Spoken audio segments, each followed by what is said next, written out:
Best varicose veins చికిత్సనే పొందండి. నొప్పి లేని చికిత్స కోసం సంప్రదించండి ఎబిస్ హాస్పిటల్. నమస్తే రమ్మగారు. నమస్తే జయ.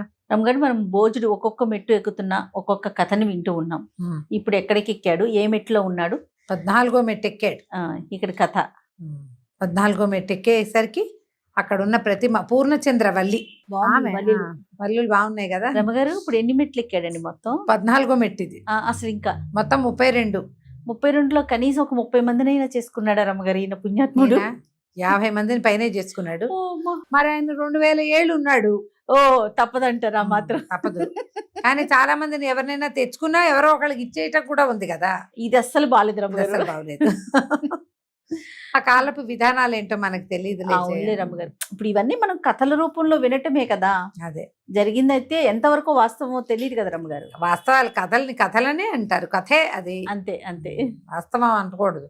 కొన్ని ఏవో ఉండుంటాయి, కొన్ని ఎగ్జాజరేషన్స్ ఉంటాయి కదా జయ. విపరీతంగా డెవలప్ అవుతాయి, దాని మీద పెంచుకుంటూ పోతారు. అవును, అట్లా పెంచబడినవి కూడా అయ్యి ఉండొచ్చు. కొన్ని నిజాలు ఉంటాయి, కొన్ని అభూత కల్పనలు ఉంటాయి. 14 మెట్టులో ఉన్నాడా? ఈ పూర్ణచంద్రవల్లి చెప్తుంది కథ. పూర్వం ఈ రాజుగారు విక్రమార్కుడు రాజ్యం చేసే కాలంలో శ్రీనగరం ఒక నగరం ఉండేది. ఈ నగరంలో ధర్మశీల గుప్తుడని ఒక గుప్తా గారు ఒక ఆయన ఉండేవాడు, వ్యాపారస్తుడు. ఆయన మామూలుగా వ్యాపారస్తుల్లో దాన గుణం ఉండటం కొంచెం అరుదు ఉంటుంది. కొంత దానం చేస్తారు. విపరీతమైన దానక్రియ చేసిన వాళ్ళు ఒక రవ్వ తక్కువే. ఎంత దానం చేశాడు అంటే అంతకి కనీసం 100-200 రెట్లు వాళ్ళ దగ్గర ఉండాలన్నమాట. అవును, అంతేగాని అన్ని దానం చేసి బికారులు అయిపోయిన వాళ్ళు కనపడరు.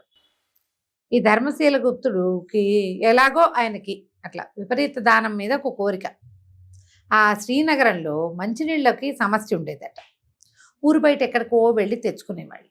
ఈయన నగరం నడిబొడ్డున చాలా పెద్ద స్థలం ఉందట ఆయన. అయితే అక్కడ ఒక బావి తవ్విద్దామని పుట్టింది ఆయనకి. మన స్థలం వదిలేద్దాం, ఇది ప్రజలకి, నగరం నడిబొడ్డులో పెద్ద బావి తవ్విస్తే అందరికీ ఉపయోగపడుతుంది అని బావి అంటే ఊరికే ఇట్లా చేద వేసే చిన్న నుయ్యి కాదు, పెద్ద అగాధంలాగా తవ్వి అన్ని పక్కల నుంచి మెట్లుండి ఆ నగరం తాలూకు 4 పక్కల నుంచి జనం అందులోకి దిగి నీళ్లు వాడుకునే లాంటి ఒక ప్రయోగం చేశాడు ఆయన.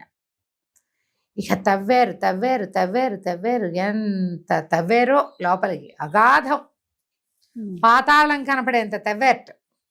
సుక్కబడలా నీళ్లు. మామూలుగా తవ్వుతుంటే ఎక్కడైనా ఏదో బండ పడుతుంది, ఆ బండ కొట్టారనుకో అడుగు నుంచి ఏవో చారడైనా జల బురదైనా వస్తుంది. ఇక్కడ బురద లేదు, నీటి బొట్టు ఉంటే బొట్టు. ఆ నగరం నడి బొడ్డున ఉన్న స్థలం ఆయనదే కాబట్టి ఆయన తవ్వగలిగాడు. ఇక ఎంత ఖర్చు పెట్టాడో దానికి. ఇప్పుడు లోతుగా తవ్వేటప్పుడు ప్రమాదం కదా, ఆ ప్రమాదం రాకుండా కావాల్సిన ఏర్పాట్లన్నీ కూడా వాటికే కోట్లు ఖర్చు అయినాయట ఆ రోజుల్లోనే. అంత పెద్ద స్థలం అనమాట. చివరికి ఒక బొట్టు కూడా పడలా. ఆయనకి పిచ్చి దుఃఖం. ఇంత ఖర్చు పెట్టినా నేను ప్రజలకు ఉపయోగపడదామని చేస్తే అవలేదే, శాశ్వతంగా ఇలా నా పేరు భూమి మీద ఉండిపోతుంది. ఎప్పటికీ వీళ్ళు దాగే ప్రతి బొట్టు నా వల్ల వచ్చిందన్న సంతోషం నాకు దొరకల అని చెప్పి ఆయన ఏమనుకున్నట్ట, అందులో పైనుంచి దూకి చచ్చిపోదాం అనుకున్నాడు. ఆ గట్టు మీద ఎక్కేట పరమ దుఃఖంతో దుఃఖిస్తుంటే ఆయన ఇప్పుడు ఏంటంటే, ఎవరైనా ఒకళ్ళకి ఒక దానపరత్వాన్ని చూస్తే యూనివర్స్ స్పందిస్తుంది. ఆ కాలంలో ఆకాశవాణి అశరీరవాణి అవి వినపడేవట. ఒక ఆకాశవాణి వినపడేది. ధర్మశీల గుప్తా సాహసం తగదు, ఈ పని చెయ్యొద్దు. ఎవరైనా పరమ సాహసికుడు తన కంఠరక్తంతో ఈ గోతిని తడిపితే నీ పూర్తిగా జలతో నిండుతుంది, ఎప్పటికీ ఇంకదు. కంఠరక్తాన్ని ఇందులో పోయగలిగే సాహసి కావాలి. ఆ నెత్తురు బొట్టు తగిలితే భూదేవి పొంగి పొర్లి ప్రవహిస్తుంది అని చెప్పింది. ఆశ్చర్యపోయాడు. భగవదాజ్ఞగా భావించి ఏం చేశాడు, అదొక శాసనంగా రాయించాడు. పరమసాహసికుడైన వాడెవడైనా మానవుడు తన కంఠరక్తంతో ఈ గోతిని నింపితే ఇక్కడ జల వృద్ధి చెందుతుంది. ఈ పని చేసిన వాళ్ళకి నేను ఇది ఇస్తానని కొన్ని కోట్ల కొద్ది ధనాన్ని పాదు చేయించి పాతేసి అక్కడ దాని మీద ఒక శాసనాన్ని రాయించి పెట్టాడట. అలా అయ్యింది. ఈయన ఉన్నాడు, వృద్ధుడయ్యాడు, ఎప్పుడో జరిగింది. ఈ మన విక్రమార్కుడు 6 నెలల పాటు దేశాటన అయిపోయి ఊళ్ళోకి వచ్చేసాడు. ఓ నెల 2-3 నెలలు 2 నెలలు గడిచినాయి. బోర్గా ఉంది ఆయనకి, అదే బయట చూడ్డం కదా, ఇప్పుడేం పెద్ద వ్యవహారాలు ఏం లేవు. ఈ బేతాళ నుండి పిలిచి, బేతాళ ఏమున్నాయి విశేషాలు, ఏమైనా వింతలు విడ్డూరాలు అవి ఉన్నాయా అని అడిగితే బేతాళుడు చెప్పేట, లేకేం ప్రభు, మన రాజ్యంలోనే ఉంది. శ్రీనగరంలో ఒక బ్రహ్మాండమైన బావి తవ్వబడింది. ధర్మశీల గుప్తుడు అనే వ్యాపారస్తుడు ఆ బావిని తవ్వించాడు. ఒక చుక్క నీరు పడలేదు. అయితే సాహసి అయిన వాడు ఎవరైనా కంఠరక్తంలో తోటి ఈ భూమిని తడిపితే జల పుడుతుందని అశరీరవాణి చెప్పింది. దానికి చాలా పెద్ద దానాన్ని ఇవ్వడానికి సిద్ధంగా ఉన్నాడు ధర్మశీల గుప్తుడు. ఇప్పటిదాకా అది జరగలేదు. ఆ నగరం నడిబొడ్డున అగాధంలాగా ఉన్న ఆ బావి మాత్రం అలా ఉండిపోయింది. అంటే విక్రమార్కుడు పద వెళ్ళి చూసొద్దామన్నాడు. ఈయన బేతాళుడితో కలిసి ఆ శ్రీనగరానికి వెళ్తే ఆ బావి గట్టు మీద నిలబడి చూస్తే ఆయన కనపడింది. లోపల అడుగు కనిపించట్ల. వెంటనే చంద్రహాసంతో మెడ నరుక్కుని అగాధంలో పడిపోయాడు. ఎప్పుడైతే ఈ కంఠం కోయబడిందో కంఠంలో నుంచి నెత్తురు చివ్వమని చింపి ఆ అగాధంలో పడిందట. ఆ పడిన మరుక్షణం దడ దడ దడ దడ శబ్దం చేస్తూ నీళ్లు రావడం మొదలైనవి భూమిలోంచి. కాళిక అమ్మవారు ప్రత్యక్షమై నువ్వు పరమసాహసివి, ప్రజల మేలు కోరి నువ్వు ప్రతిదీ ఇతరుల మేలు కోరుతావు. నీలాంటి వాడు ఎప్పటికీ జీవించే ఉండాలి. పైగా నీకు 2000 సంవత్సరాలు జీవించేటువంటి అవకాశం ఇచ్చాం.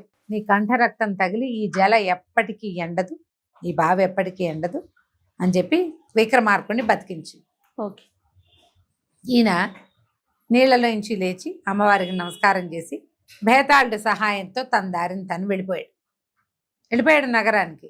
ఆ చుట్టుపక్కల జనాలకి తెలిసింది ఇక్కడ ఏదో జరుగుతోంది. నీళ్లు జల వస్తుంటే ఎట్లా వస్తాయి నీళ్లు, అదే కదా, ఉపుకుతున్న శబ్దం. జనం చూస్తూ ఉండగానే అడుగుని ఇంత కొద్దిగా మొదలైన జల అగాధం మొత్తం పైకి వచ్చేసిందట. పూర్తిగా సముద్రం పొంగినట్టు పొంగుతోందట. ఈ లోపల కొంతమంది జనాలు పరిగెత్తుకుంటూ ధర్మశీల గుప్తుడికి చెప్పారట, నీ తవ్వించిన దాంట్లో నీళ్ళు వస్తున్నాయి, రండి. నీళ్ళు వస్తున్నాయి, ఎట్టా వస్తాయి, ఎవరో రావాలి. ఎవరి కంఠ రక్తం పడిందో ఆయనకు తెలియదా. ఆయన ఆగ మేఘాల మీద పరిగెత్తుకుంటూ వచ్చేసరికి అక్కడ ఉన్న వాళ్ళలో కొంతమంది చెప్పారు. ఒక ఆయన ఎవరో మహారాజు, బాగా సమున్నతాకారుడు, ఈ బావి గట్టు మీద నిలబడ్డాడు. లోపల నుంచి నడుము మీదలోంచి చంద్రహాసం తీసి మెడ నరుక్కున్నాడు. తర్వాత అతను వెళ్ళిపోయాడు. సమున్నతాకారుడైన రాజు ఎవరు, అంత సాహస ఎవరు?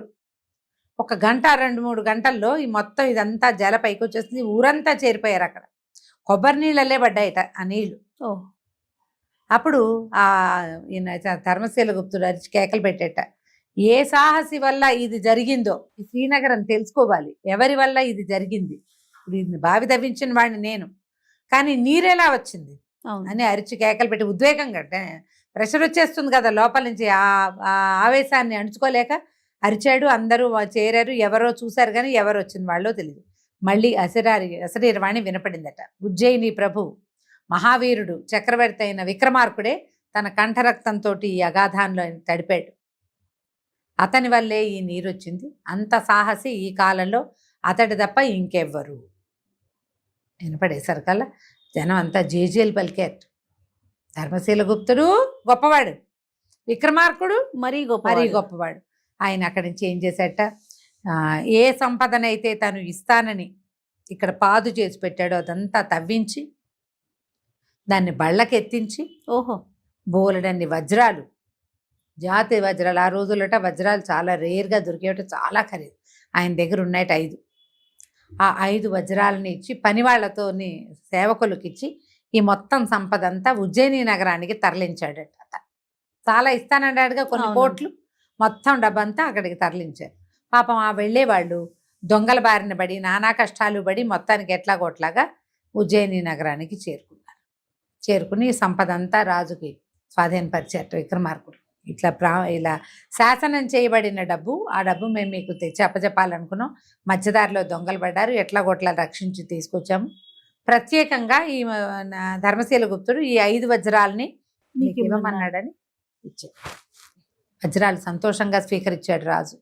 ఆ రోజున 5 బ్రాహ్మణులు సహాయం కోసం వచ్చారట ఆస్థానానికి. ఈ పైనుంచి వచ్చిన తన దగ్గరికి వచ్చిన 5 వజ్రాలని 5 బ్రాహ్మణులకి అప్పచెప్పాట రాజు. తన గిఫ్ట్గా లభించింది కూడా ఇచ్చేసేవాడు ఆయన.